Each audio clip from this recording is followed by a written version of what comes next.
मैं सबों की हिंदी भी कर रहा हूँ। रिक्रिएशन, रिक्रिएशन के बाद हम लोग कहेंगे डिस्पोजल ऑफ डेड, अंतिम संस्कार, डिस्पोजल ऑफ डेड। क्योंकि मानव जीवित है तो मरेगा ही, ये सबसे बड़ा फैक्ट। इस पैरामीटर को हम लोग देखें, जीवन यापन का एक पैरामीटर खींचेंगे, इस हिसाब से हम लोग पढ़ने की शुरुआत करेंगे, है ना। तो यहाँ पे मेंशन कीजिएगा खाद्य एवं कपड़े, भोजन एवं कपड़े हिंदी में। फिर क्या दिए, शेल्टर का मतलब क्या देंगे, मानव की रहाइश, यानी कह सकते हैं स्थली। फिर रिक्रिएशन का मतलब है मानव की क्रीड़ा, या कह सकते मानव का आमोद प्रमोद। फिर क्या देखते हैं, डिस्पोजल मतलब है अंत्येष्टि किस प्रकार से होगी मानव की। हिंदी वाले भी लिख लीजिएगा। सबसे पहले हथियार की बात करेंगे, हथियार के बाद क्या देखेंगे, भोजन की बात करेंगे, भोजन के बाद वस्त्र की बात करेंगे, वस्त्र के बाद किस चीज़ की बात करें कि आदमी रहता कहाँ था, आदमी का इंटरटेनमेंट क्या था। समझ लो उस समय में भी इंटरटेनमेंट था, अभी भी इंटरटेनमेंट है। उस समय भी मरता था, डिस्पोजल होता था, अभी भी मरता है, डिस्पोजल ऑफ डेड की भी बात हम लोग लिख लिया ना आप लोगों ने। आगे चलो, अब मैं शुरू कर रहा हूँ टूल की बात, और जब पीपीटी लेके चलूँगा तो और विख्यात से होगी, लेकिन कॉन्सेप्ट बता दूँ ना, फिर आपको पढ़ना आसान हो जाएगा, समझना आसान हो जाएगा। जब हम टूल की अवधारणा की बात करते हैं पहली बार, तो क्या देखते हैं, जो सबसे पहला टूल, सबसे पहला जो हथियार आता है, जो सबसे पहला हथियार आता है, वो स्थान की भी बात मैं पीपीटी में करूँगा। उसमें क्या देखते हैं, मानव जो अभी तक भी यूज़ कर रहा है, समझ कर रहा है ना, कुल्हाड़ी का प्रयोग मानव कर रहा है। हाथ की कुल्हाड़ी कहते हैं इसको कहते हैं हाथ की कुल्हाड़ी। निम्न स्थान की भी चर्चा मैं करूंगा, पीपीटी में मेंशन है, सारी की बात मैं करूँ। यहाँ हाथ की कुल्हाड़ी, हाथ की कुल्हाड़ी, हाथ की कुल्हाड़ी का प्रयोग कर रहे हैं, हैंड एक्स जिसको कहते हैं। और ये बना होता था, इसको कहते हैं क्वार्ट्जाइट, एक पत्थर होता था, क्वार्ट्जाइट पत्थर होता था ये, क्वार्ट्जाइट। ये यूपीएससी का सवाल है कि किस चीज़ का पत्थर का बना हुआ था, तो पत्थर का नाम था क्वार्ट्जाइट।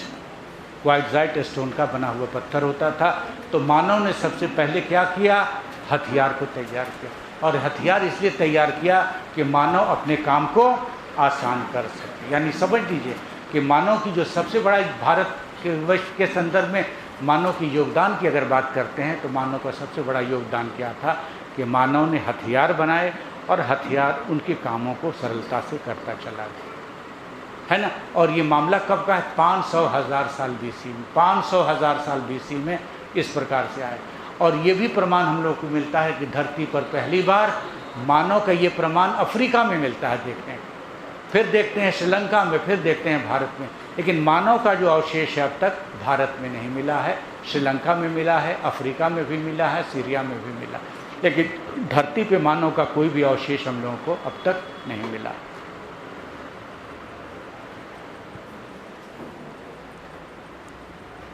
तो क्या बनाया मानव ने, टूल। सबसे बड़ी बात है, मानव ने सबसे पहले क्या डिस्कवर किया, टूल।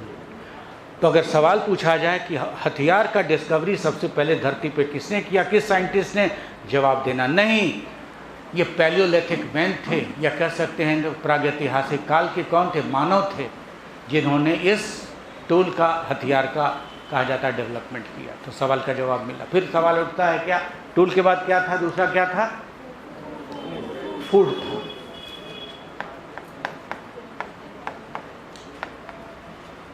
अब जब फूड की बात करते हैं तो क्या पता चलता है कि मानव, पहले जब मानव आया था धरती पर, तो मानव जो है कि पहले मांसाहारी था तब शाकाहारी था। हाँ, पहले मांसाहारी था फिर शाकाहारी था।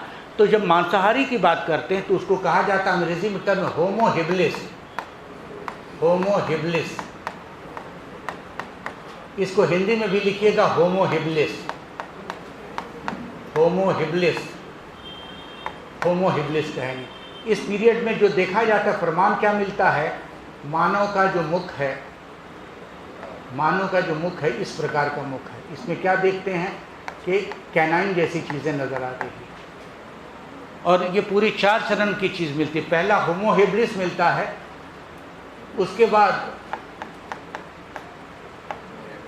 होमो सैपियंस, इसको हम लोग निएंडरथाल मैन कहते हैं, निएंडरथाल मैन। और जो तीसरा मिलता है हम लोग उसको कहते हैं होमो इरेक्टस।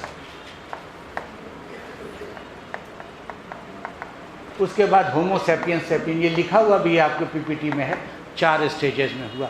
लेकिन जो पहला स्टेज है मानव ज़्यादा कहा जा सकता है, दांतें बड़ी बड़ी कहने पता चलता है मानव मांसाहारी है। मांसाहारी के अलावा शाकाहारी भी है, क्योंकि उस समय में बड़े बड़े क्या होते थे, कंदमूल होते थे, बहुत बड़े बड़े रूट होते थे।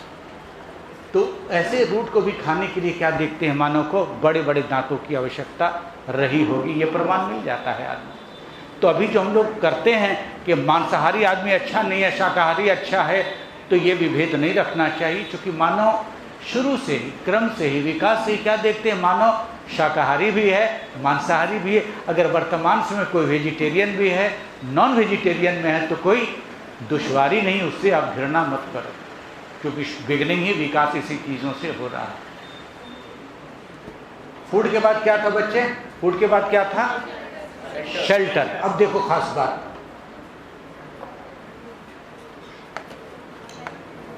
रहने का स्थल,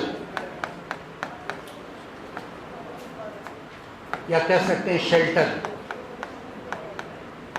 लिखना जरूर बच्चे, लिखना मत छोड़ना, ये ध्यान रहे, क्योंकि पीपीटी आएगी तो और भी चीज़ मैं लिखाऊंगा कि दोबारा दूसरी किताब पढ़ने की जरूरत नहीं। शेल्टर, मानव जब रहता था यहाँ पर तो क्या देखते हैं, मानव ऊंची पहाड़ियों पे रहता था, पहाड़ियों के साथ साथ कह सकते हैं पहाड़ की कंदराओं में रहता था, गुफाओं में रहता था। तो सवाल क्या होगा, आदमी कहाँ रहता था, ऊंचा स्थान पे, हाई स्पॉट। स्पॉट मतलब है ऊंचे स्थान पे रहता था। और कहाँ रहता था, केव्स में, गुफाओं में, हिंदी में लिख लीजिएगा, गुफाओं में, गुफाओं में रहता था मानव। अब सवाल उठता है वाई, क्यों, हमेशा क्यों की बात जरूर करोगे, क्योंकि यूपीएससी का क्वेश्चन होगा यहाँ से, क्यों। तो 2 चीज़ों को ध्यान रखना। पहला चीज़ क्या है, क्लाइमेटिक कंडीशन, जलवायु बहुत ज़्यादा क्या थी, जलवायु बहुत ज़्यादा कसमय थी, कठोर थी, मतलब एक्सट्रीम क्लाइमेट था।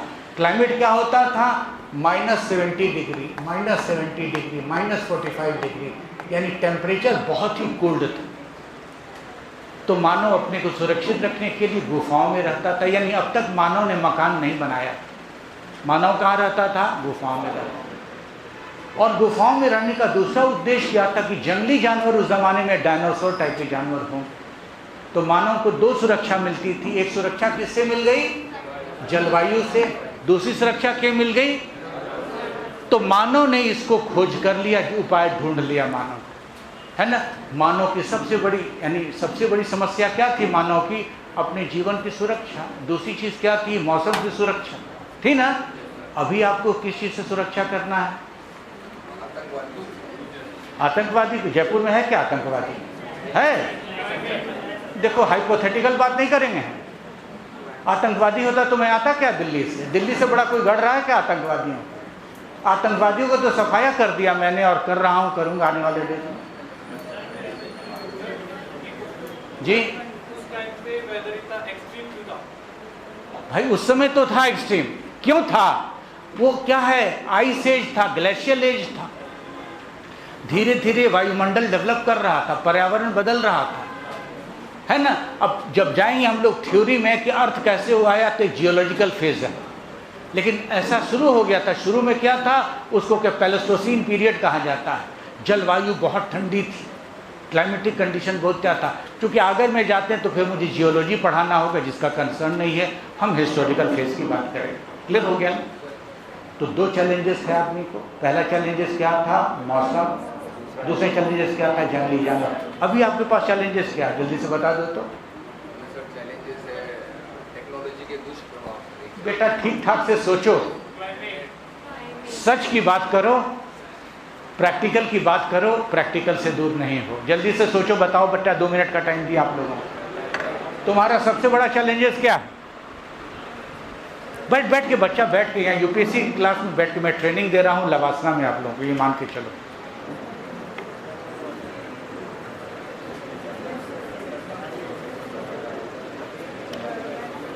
पीछे से अभी चैलेंजेस क्या है? हाँ, टेम्परेचर। घबराओ मत यार, करो ना बात, मजाक दो ना हमें।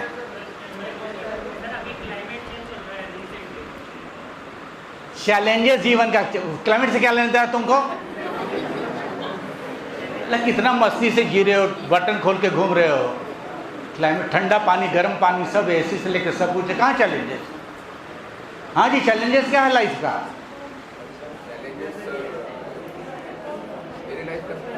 अरे सबों का बोलो ना, मेरे लाइफ का।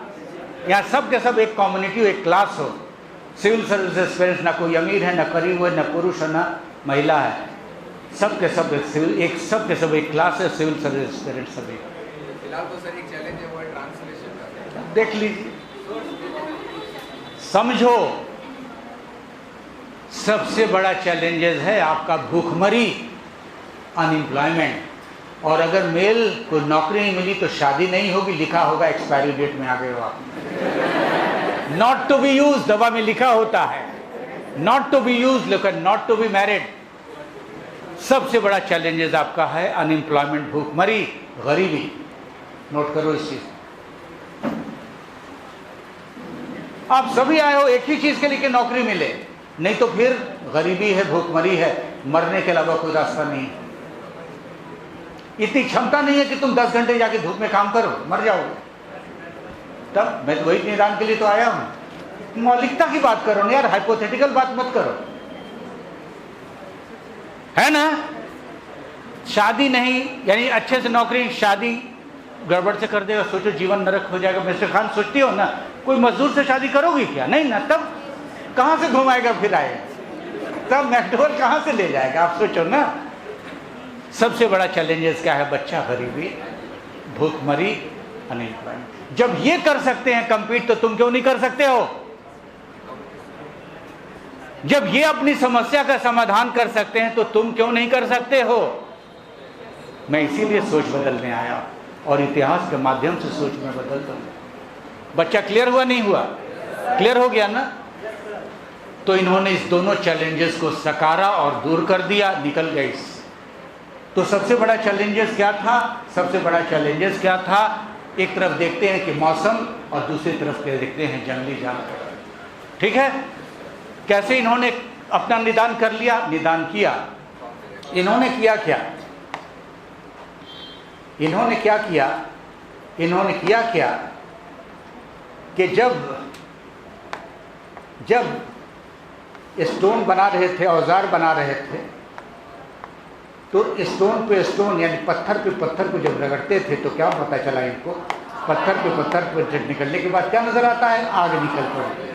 जब पत्थर पे पत्थर को रगड़े तो क्या पता चला? आग निकल आई। या कह सकते हैं अनजाने में। तो इस पीरियड में क्या हो गया? Discovery of fire. Discovery of fire, यानी आग की खोज हो जाती। जो बच्चे दूसरे क्लासेस में हैं, लाल से मैंने लिखा, यहाँ पे लिख दीजिएगा, आग की खोज कर लिया। फिर सवाल पूछा जाएगा, आग की खोज किसने की? क्या जवाब हुआ? कोई साइंटिस्ट नहीं था, कोई फिलोसोफर नहीं था, पैलियोलिथिक मैन थे जिन्होंने आग की खोज कर ली। जब आग की खोज कर ली तो उससे 2 फायदा हुआ इनको। 2 बहुत बड़ा फायदा हुआ आग की खोज से। सबसे बड़ा फायदा क्या होता आग की खोज से? सबसे बड़ा फायदा क्या हुआ आग की खोज से? जंगली जानवर जो थे बड़े बड़े, और अभी भी समस्या नजर आती है जंगली जानवरों की, आग से वो जानवर भागने लगे डर के। अभी भी जंगलों में देखते हैं, क्या देखते हैं? जंगली जानवर, हाथी बहुत नुकसान करते हैं, आग जला देते तो जंगली जानवर भाग जाते। दूसरा फायदा क्या हुआ? जाने अनजाने में क्या फिर देखते हैं? जाने अनजाने में ये देखते क्या हैं? ये आग के पास बैठना शुरू कर देते हैं। और जहाँ आग के पास ये बैठना शुरू करते हैं तो क्या देखते हैं, जब आग के सामने ये बैठते हैं तो क्या नज़र आता है आग के पास बैठने से कि इनकी बहुत सारी समस्याएं का मतलब है इनको वार्म मिलता है।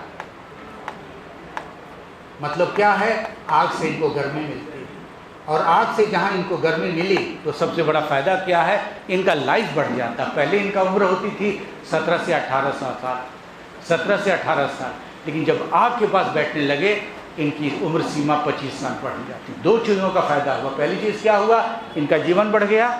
दूसरी चीज़ क्या हुआ, इन्होंने जंगली जानवर से अपने को बचा लिया। आप इमेजिन करो कितनी बड़ी डिस्कवरी हो गई, और किसी और आदमी ने नहीं किया, ये आदि मानव ने उस काल में किया। आप सोचो ना कि आप भी अपने जुगाड़ को कर ही सकते हो ना। एक सफल इंडिया आपके पास आ गया है, यानी एक सफल इंडिया में मेरे बार बार से निकलता है, आपका है एक पहल इंडिया, लेकिन एक सफल इंडिया में मान के चलता हूँ सामने आ गया है, जहाँ पर ये सारे संसाधन आपके पास उपलब्ध है, रोज़गार आपको मिलेगा ही। बच्चे खाली हाथ तो यहाँ नहीं जा पाओगे। तो क्या देखते हैं, ये बहुत बड़ा डेवलपमेंट, ये बहुत बड़ा विकास इस साल में सामने नज़र आ जाता है। क्लियर हो गया ना। तो क्या चीज़ जानकारी मिल गई हम लोगों को, रहने की जानकारी मिल गई, शेल्टर। तो अब तक मानव ने मकान नहीं बनाया, मानव मकान कब बनाया है इसकी भी जानकारी आपको इतिहास दे देगा, ये नोट कर लें। तो मानव सबसे पहले कहाँ रहता था, पहाड़ियों में, कंदराओं में मानव रहता था। और मानव के लिए एक और बहुत बड़ी विशेष बात नज़र आती है, मानव इस काल में कंदराओं में तो रहता था, कंदराओं में रहने के साथ साथ क्या देखते हैं, मानव वैसे स्थानों पे रहता था जहाँ पर मानव के लिए, जहाँ पे मानव के लिए पानी का जुगाड़ था, जहाँ पे मानव के लिए वाटर की व्यवस्था थी, पानी की व्यवस्था थी। और जब पानी की व्यवस्था हो जाती है तो दुनिया का कोई भी नगर, कोई भी शहर देखो वो नदी के किनारे है या नहीं। दुनिया का कोई भी नगर, कोई भी शहर नदी के किनारे अवस्थित है। तो पहली बार मानव ने ये जानकारी दे दी कि अगर मानव कहीं बस सकता है, कोई भी शहर या नगर बस सकता है, वो समुद्र का किनारा नहीं होगा, वो नदी का किनारा। तो मानव ने ये भी जानकारी दे दी कि नदी के किनारे बसने का सबसे महत्वपूर्ण तरीका। दुनिया का कोई भी शहर देख लो, न्यूयॉर्क देख लो, लंदन देख लो, इराक देख लो, ईरान देख लो, या फिर कह सकते हैं हम लोग कि पेरिस देख लो, सब नदी के किनारे। हिंदुस्तान का शहर भी देख लो, दिल्ली देख लो, इलाहाबाद देख लो, मुंबई देख लो, जितने भी, नासिक देखो, गोदावरी, यहाँ तक कि मोदी जी का नगर, मोदी जी का शहर भी देख लो, साबरमती नदी में भी जाती है। तो ये भी जानकारी इस काल में मिल जाती। क्लियर हुआ। उसके बाद क्या था बच्चे, हाँ अब देखिए, तो अब सबसे बड़ी बात क्या है, अब मैं आप लोगों से सवाल पूछूं, आप फ्री समय में क्या करना पसंद करते हो, फ्री टाइम में क्या करना पसंद करते हो। यूपीएससी में एक कॉलम मिलेगा, और मिलेगा क्या, वो होगा हॉबी। और बिना हॉबी के आपकी इंटरव्यू की शुरुआत नहीं होगी, नोट कर लेना।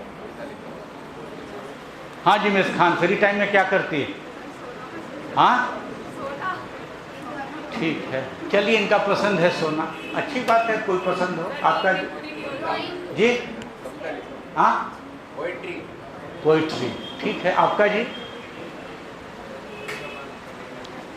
मैं यहाँ पे जब तक हूँ तब तक ये मानसिकता डेवलप कर लो कि आपकी हॉबी क्या होगी, मैं उस पर क्लास ले लूँगा। नहीं तो अपना वीडियो दे दूँगा, सिम्बोसिस मैनेजमेंट का वीडियो है, देख लेना, गूगल पे भी मिल जाएगा आपको, कि फ्री टाइम में क्या कर सकते हो। क्योंकि यूपीएससी की शुरुआत ही हॉबी से हो, क्योंकि हॉबी का मतलब है आपको पूरी जानकारी उस चीज़ की होनी चाहिए, तभी वहीं से उसका आरंभ, उसकी शुरुआत हो। ठीक है ना। आपका जी बच्चे जी, हॉबी है, तेल लगाती हो पिताजी माताजी को सवेरे शाम, फिर गलत बात क्यों बोलती है, पेरेंट्स का हेल्प करना। अभी खाना बनाने का टाइम है तो यहाँ क्या कर रही हो तुम, तब हॉबी थोड़ी हुआ। माँ बाप का सपोर्ट करना हॉबी थोड़ी है, वो तो मजबूरी में कर रही हो कि माँ बाप तुमको भेज रहे हैं, धन राशि दे रहे हैं, नहीं तो छोड़ दो माँ बाप को जाके ओल्ड एज होम में कि चलो बुढ़ापा आ गया साइड ले लो। पक्का बताओ, जब आदमी के पास भोजन हो जाता है, जब आदमी मानसिक रूप से संतुष्ट हो जाता है, इस पीरियड में आदमी को भोजन मिल गया, रहने की जगह सुरक्षित मिल गई, इंटरटेनमेंट का भी टाइम मिल गया, उसी को कहते हैं। और मानव को जब इस पीरियड में इंटरटेनमेंट मिलता है, हॉबी आ जाती है।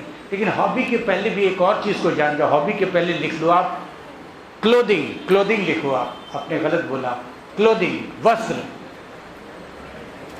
उसके बाद मैं रिक्रिएशन पे आऊँगा। वस्त्र, उसके पहले क्या आएगा हम लोग? क्लोथिंग।